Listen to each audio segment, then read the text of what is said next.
E olha só, apaixonado pelo Guarani, o Luiz Roberto tem lembranças de vários momentos históricos envolvendo o Bugre, é claro, a partida entre os dois times de Campinas. Sabe aquela música que diz nossos destinos foram traçados na maternidade? Pois bem, a história do Luiz Roberto com o time do coração, o Guarani, é mais ou menos assim. Bom, ser bugrino para mim é quase ter nascido no estádio do Guarani, no antigo estádio Pastinho, né? A minha família morava lá próximo ali, tinha um comércio, e meus pais, meus tios, eles iam assistir até treinamento físico para jogo amistoso. E uma tarde lá de quinta-feira estourou a bolsa da minha mãe, eu quase nasci, né? E aí ela foi levada para o hospital tal, e vim eu numa família totalmente alviverde, uma família fanática pelo Guarani. O torcedor tem guardado na memória os momentos mais marcantes que viveu com o Guarani. Bom, a época mais importante que eu vivi do Guarani foi exatamente em 1978, não poderia ser de outra forma, né? Momento em que o Guarani se sagra campeão brasileiro, o único clube do interior brasileiro, né, que conquistou o título nacional. Para Luiz Roberto, o estádio Brinco de Ouro da Princesa é quem conta toda a história do time. Sem ele, não existiria Guarani Futebol Clube. Quando eu senti mais de perto essa coisa de estar no Brinco de Ouro, foi no momento em que começaram a discutir a demolição do Brinco, quando o Guarani vendeu o estádio, ou deu o estádio para a Justiça em troca de trabalho, de dívidas, né?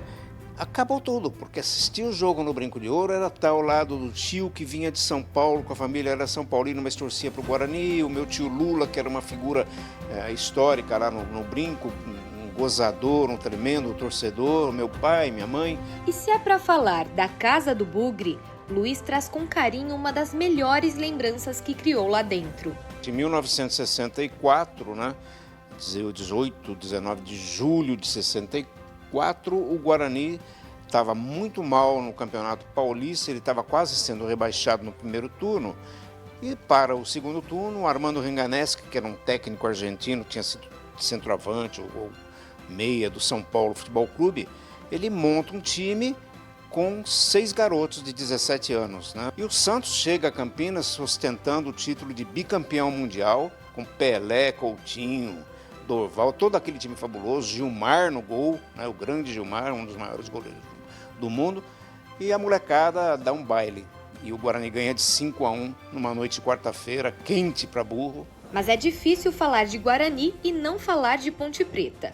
A rivalidade entre as duas equipes pode ser vista dentro de campo e fora dele sempre que tem derby. E a cidade para ver quem vai se dar melhor a cada jogo.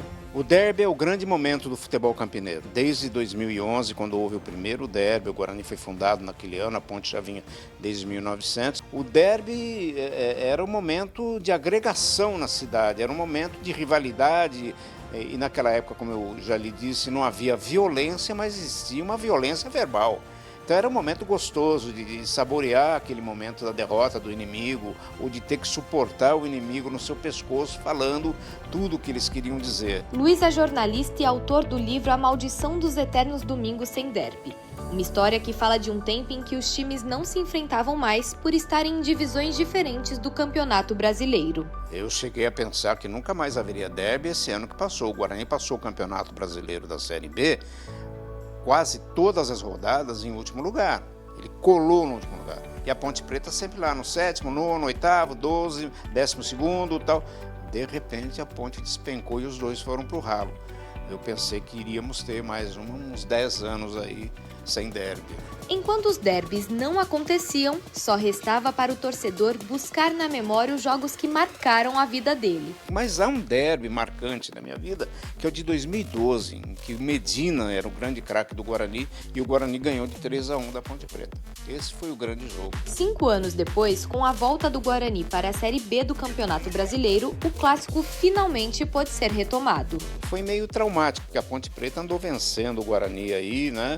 Andou criando um tabu, a torcida do Guarani ficou muito por baixo, a torcida da Ponte dizendo que só tinha um clube em Campinas, então foi terrível, né? Mas o último derby, na Série B do Campeonato Brasileiro ainda, no ano passado, o Guarani ganhou de 1-0 no Majestoso, você percebe que o preâmbulo do derby é tenso, né? Porque a gente fica naquela expectativa. Né?